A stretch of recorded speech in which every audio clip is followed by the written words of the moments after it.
ஒரு காட்டுல ஒரு முனிவர் இருந்தார். ஒரு நாள் அவரை தேடிட்டு 4 பேர் வந்தாங்க. சுவாமி, எங்களுக்கு ரொம்ப நாளா ஒரு சந்தேகம்னாங்க. என்னன்னு கேட்டார்.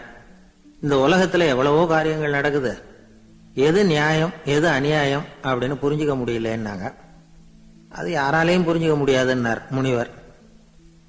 வந்தவங்களுக்கு ஆச்சரியமா போச்சு, ஒரு மாதிரியா பார்த்தாங்க. இத முனிவர் கவனிச்சார். சரி, புறப்படுங்க என்னோடன்னார்.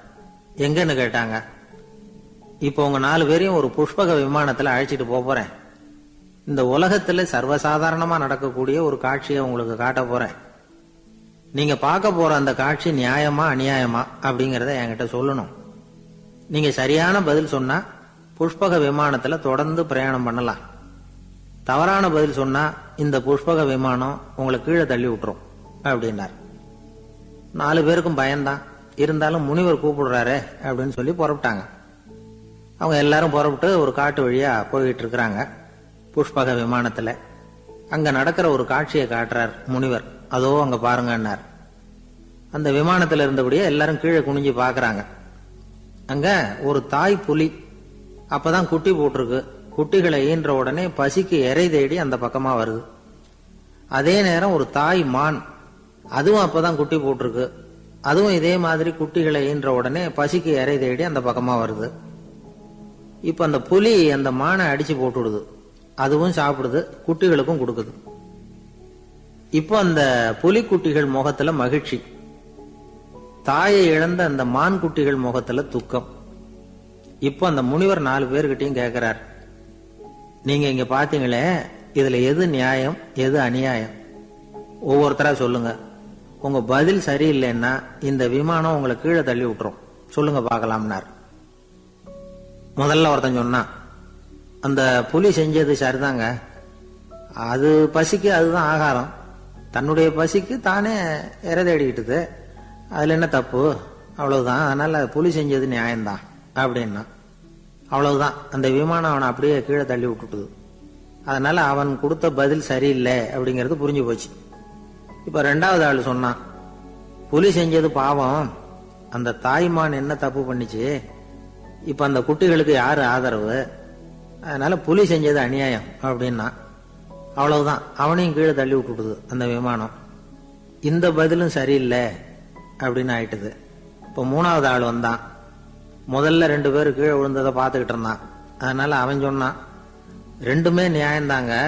புலி இறை தேடினதும் இயற்கை, அதுக்கு மான் இறையானதும் இயற்கை. அதனால இதுல ஒன்னும் தப்பு இல்லைன்னா. அவ்வளவுதான். அவனையும் அந்த விமானம் கீழே பிடிச்சி தள்ளி விட்டுது. இப்ப 4வது ஆள் வந்தான். முனிவர் கேட்டார், நீயாவது சொல்லுப்பா, இந்த செயல்ல எது நியாயம்னார். அவன் தெளிவா பதில் சொன்னான். அதாவது என்ன சொன்னான்னா, எனக்கு தெரியல அப்படின்னா. அவனை விமானம் கீழே தள்ளல, சௌரியமா அழைச்சிட்டு போட்டுது. இவனும் பிரயாணம் சௌக்கியமா பண்ணானா. ஆக இதுதான் சரியான பதில்ங்கிறத முனிவர் உணர்த்தினார். இந்த கதையிலிருந்து நாம புரிஞ்சுக்க வேண்டியது என்னன்னா, இந்த உலகத்துல எவ்வளவோ காரியங்கள் நடக்குது. அதெல்லாம் ஏன் அப்படி நடக்குதுங்கிறதுக்கு எப்பேற்பட்ட பண்டிதராலும் பதில் சொல்ல முடியாது. தெரியாததை தெரியாதுன்னு ஒத்துக்கிட்டா வாழ்க்கை பிரயாணம் சுகமா இருக்கும். அதனால தேவையில்லாத விஷயங்களை புரிஞ்சுக்கிறதுக்கு நேரத்தை செலவு பண்ணிட்டு இருக்க கூடாது. வாழ்க்கையை குழப்பிக்க கூடாது. வாழ்க்கைக்கு தேவையானது என்னவோ அதை மட்டும் புரிஞ்சுக்கிட்டா போதும். இந்த காலத்து ஆள் ஒருத்தன் ஒரு பெரியவரை தேடி வந்தான். ஐயா, ஒரு சந்தேகம்னா. என்ன உன்னுடைய சந்தேகம்னார்.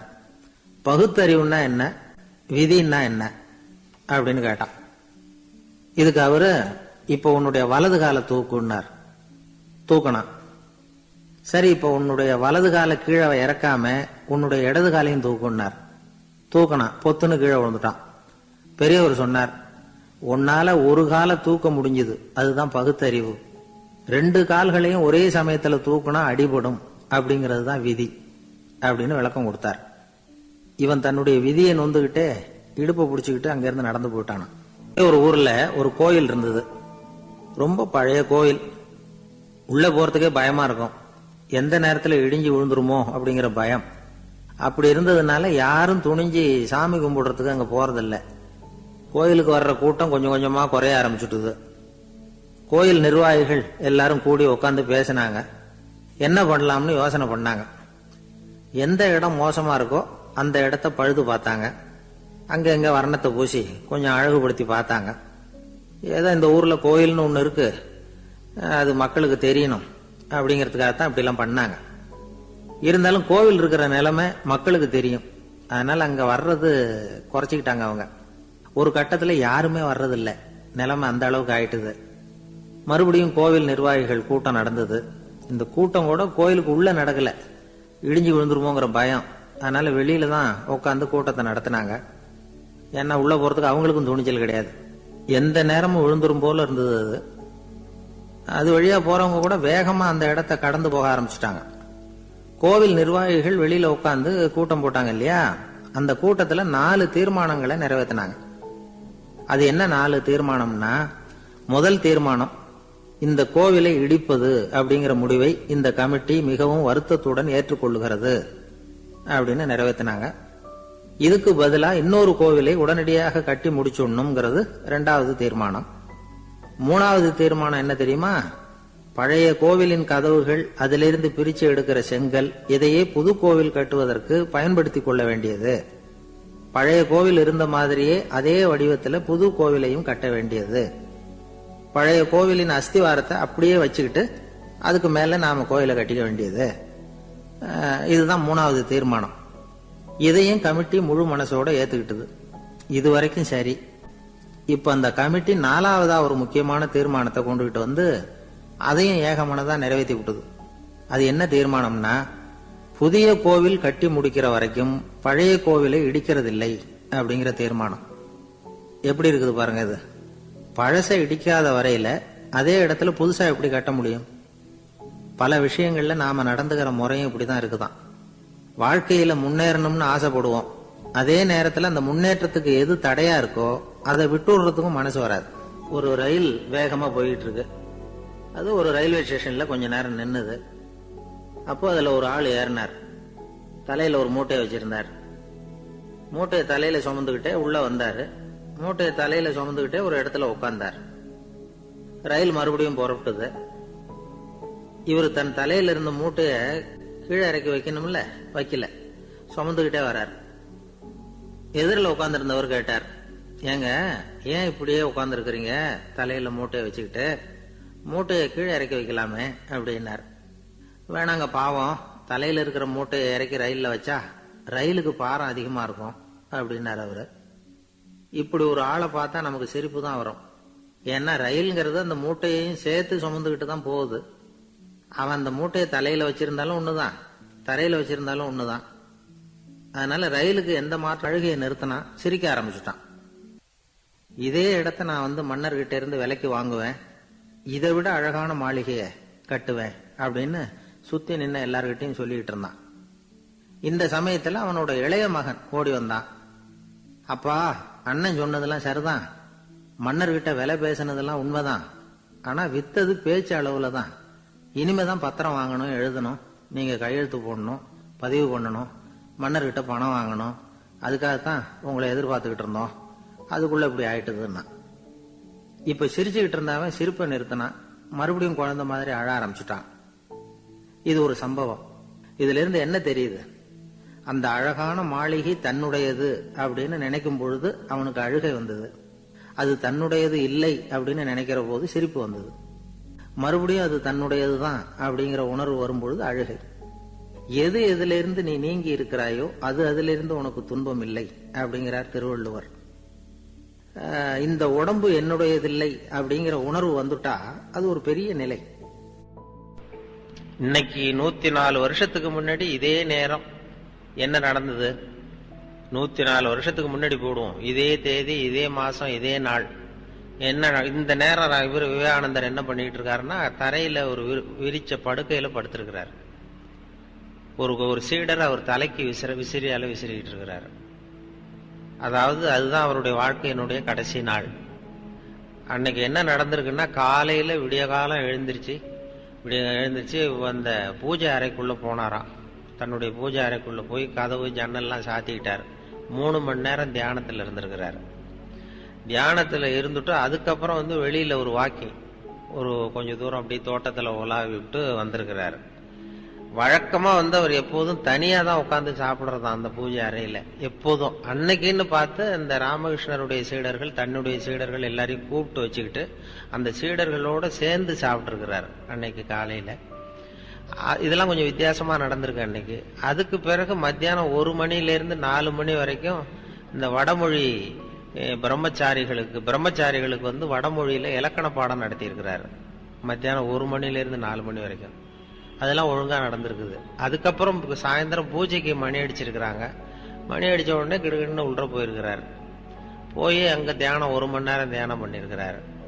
தியானம் பண்ணிவிட்டு அதுக்கப்புறம் கொஞ்ச நேரம் அந்த ஏதோ அந்த தரையில விரிச்ச விரிப்புல படுத்திருக்கிறார். படுத்துட்டு ஒரு சீடரை கூப்பிட்டு ஒரு விசிறி மட்டன் தான் கொண்டுகிட்டு வா அப்படின்னு கொண்டுட்டு வந்தார். தலைப்பக்கம் விசிறுன்னு இருக்காரு. படுத்ததும் தலைப்பக்கம் விசிறிக்கிட்டு இருக்கிறார். அந்த சீடர் கவனிச்சுக்கிட்டே இருக்கிறார் என்னன்னு. இவர் அவர் பாட்டுக்கு சுகமா படுத்திருக்கிறார். ஒரு கட்டத்துல லேசா அந்த கை மட்டும் லேசா அப்படி நடுங்கினது மாதிரி தெரிஞ்சுதான். அடுத்தது ஒரு 2 தடவை மூச்சை நல்லா இழுத்து விட்டது மாதிரி தெரிஞ்சிருக்குது. அவ்வளவுதான், அந்த ஆன்மா பிரிஞ்சுட்டுது. இதுதான் அங்க நடந்ததுன்னு சொல்லி ஒரு சம்பவம் அந்த மடத்துல கேள்விப்பட்டேன். ஆனா இது அப்ப வந்து அவருக்கு வயசு 35 வயசு, 5 மாசம் 24 நாளாம். சரியா சொல்ல போனா 39 வயசு 5 மாசம் 24 நாள் அன்னைக்கு. அந்த இறந்த நேரம் வந்து 9 மணின்னு நான் அங்க கேள்விப்பட்டேன். அப்புறம் சார் சொன்னார் அது 8 மணி அப்படின்னு சொல்லி இப்ப இங்க சொன்னார். அது இப்படி இந்த வரலாற்று குறிப்புகள்ல சில நேர குறிப்பு எது சரி எது தவறுங்கிறது நமக்கு தெரியல. இது கேள்விப்பட்டது அந்த கடைசி நாள் அவருடைய வாழ்க்கை அப்படிதான் முடிஞ்சது அப்படிங்கிறது தான் நான் பார்த்துட்டு வந்தது. அப்படி சொல்லுவாங்க. அவர் சொன்னது மாதிரி அவங்க சொன்னது மாதிரி அந்த ஆன்மீகம்ங்கிறது வெறுமனே ஏதோ இந்த கோயிலுக்குள்ளே இருக்கிற விஷயம் இல்லை. அதை வீதிக்கு கொண்டு வந்து மக்கள் தொண்டு தான் உண்மையான ஆன்மீகம்ங்கிறத கொண்டு வந்தவர் அவர் தான். அதுல ஒன்றும் சந்தேகம் இல்லை. ஆன்மீகம் இல்லைன்னா ஆன்மீகம்ங்கிறது ஏதோ கோயிலுக்குள்ள இருக்கிற சமாச்சாரம். அவர் சொல்றார், அதாவது கோயில்ல இருக்கிற சிலையில வந்து கடவுளை பார்க்கிறவன் பக்தியின் அடிவாரத்திலே நின்று கொண்டிருக்கிறான். கோயிலுடைய சிலையிலே கடவுளை பார்க்கிறவன் பக்தியின் அடிவாரத்திலே நின்று கொண்டிருக்கிறான். மக்கள் தொண்டுல வந்து கடவுளை பார்க்கிறவன் அந்த பக்தியின் சிகரத்திலே நின்று கொண்டிருக்கிறான் அப்படிங்கிறது. நீ வெறுமனை சிலையை பார்த்துக்கிட்டு இருக்காதேன்னு சொல்லக்கூடிய ஒரு ஆன்மீகவாதியை எங்கேயாவது பார்த்திருப்பீங்களா? அது முதல் தடவையா விவேகானந்தர் தான் சொல்றார்.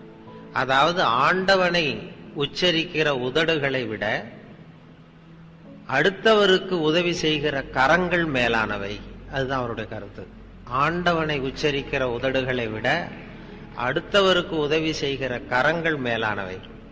அப்படின்னா எந்த அளவுக்கு ஆன்மீகம்ங்கிறது என்னங்கிறத நம்ம ஏதோ சாமி கும்பிடுறது தான் ஆன்மீகம்னு நினைச்சுக்கிட்டு இருக்கிறோம். அது இல்லை, நீ சேவை செய்யறது தான் ஆன்மீகம்னு சொல்லி சரியான திசையை காட்டினவர் அவர். இது அந்த கட்டத்துல தான் அது நடந்திருக்கு. அப்படிப்பட்டவர் வந்து உலகத்துக்கு தெரிஞ்சது செப்டம்பர் 11. அது என்னன்னா அமெரிக்கா வந்து அந்த செப்டம்பர் 11 மறக்கவே முடியாது. விவேகானந்தர் பேசினதும் செப்டம்பர் 11, இந்த வர்த்தக கோபுரம் விமானம் இடிச்சதும் செப்டம்பர் 11.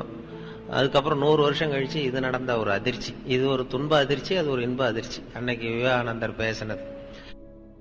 விவேகானந்தர் போனப்போ அங்க போறப்போ கூட அவரு முடிவு பண்ணல திடீர்னு.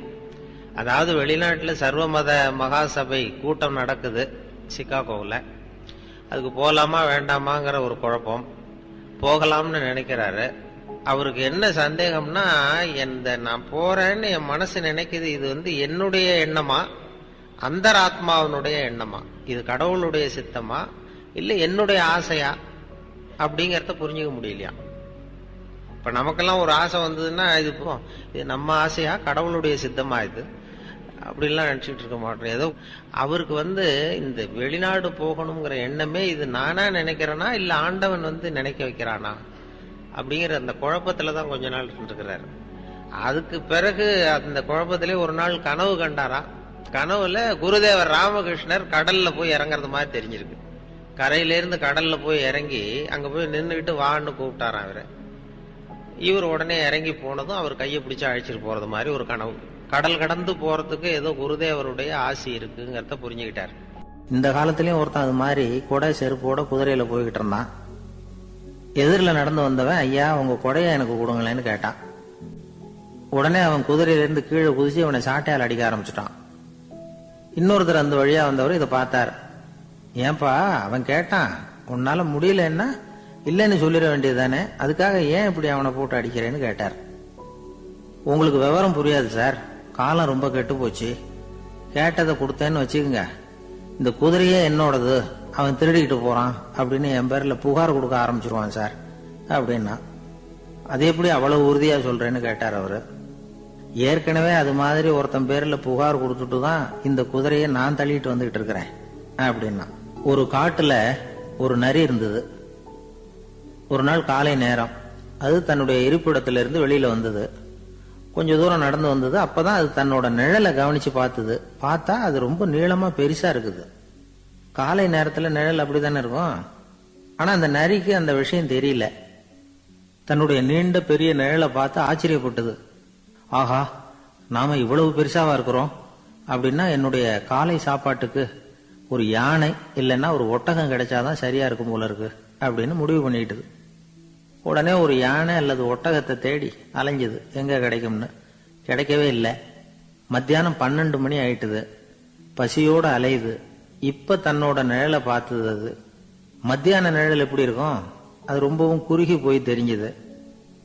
உடனே அந்த நரி என்ன நினைச்சுக்கிட்டு தான் தெரியுமா, காலை ஆகாரம் சாப்பிடாததுனால நம்ம உடம்பு இப்படி அழிச்சு போட்டுதே அப்படின்னு நினைச்சுக்கிட்டு தான். கொஞ்ச நேரம் கழிச்சு மறுபடியும் தன்னுடைய நிழலை பார்க்குது. அது இன்னமும் குறுகி போய் காலடியிலேயே வந்துட்டுது. அதுக்கு பயமா போயிடுது. ஐயோ, இன்னும் கொஞ்ச நேரத்துல நாம இறந்துருவோம் போல இருக்க, இப்ப என்ன செய்யறது? இந்த சமயத்துல ஒரு எறும்பு கிடைச்சா கூட போதும், அதை நம்ம காலை ஆகாரமா நினைச்சு சாப்பிட்டுள்ளாமே அப்படின்னு நினைச்சுதான். நம்முடைய நிழல் கூட நம்மள மாதிரியே தான் அடிக்கடி மாறிக்கிட்டே தான் இருக்குது. அது எப்பவும் ஒரே மாதிரி இருக்கிறது இல்ல. மனிதனுக்கு ஏற்படுகிற தன்முனைப்பு இருக்கு பாருங்க, ஈகோ, அது கூட ஒரு நிழல் மாதிரி தானா. அப்படி நினைக்க ஆரம்பிச்சுட்டா அதனால ஏதும் பிரச்சனை வராதான். தன்முனைப்பை நிழல் போலவே ஏற்றுக்கொள்ளுங்கள் அப்படிங்கிறது பெரியவங்க கருத்து. ஒரு காரியத்தை வெற்றிகரமா நல்ல விதமா செஞ்சு முடிக்கிறோம்னு வச்சுக்கோங்க, அந்த சமயத்துல ஒரு வித நுட்பமான தற்பெருமை நமக்குள்ள உண்டாகுது. இது இயற்கையானது, அதனால இது மேல பற்று வைக்கப்படாது. அப்படி வைக்க ஆரம்பிச்சுட்டா அந்த தற்பெருமை ஒரு நிரந்தர விருந்தாளியா நம்ம கிட்ட தங்கிக்கும். நம்ம நிழல் எப்படின்னு பாருங்க, நாம நடக்கும் பொழுது நம்ம பின்னாடியே வரும். தன்முனைப்பையும் அப்படியே நினைச்சுக்குங்க. நிழல் யாருக்கும் எந்த பிரச்சனையையும் உண்டாக்குறது இல்லை. ஆனா அந்த நிழலை கண்டே நாம பயப்பட ஆரம்பிச்சுட்டா நாம எதுலயும் வெற்றி காண முடியாது. நிழலோட சண்டை போடக்கூடாது. அது மாதிரி தன்முனைப்போடவும் நாம சண்டை போட வேண்டியதில்லை. இல்லாத ஒன்றோடு சண்டை போடுறது எப்படின்னா, அது இருட்டோட சண்டை போடுறது மாதிரி. நாம நிழல் கிடையாது, நம்ம கிட்ட இருக்கிற தன்முனைப்பு ஒரு நிழல்.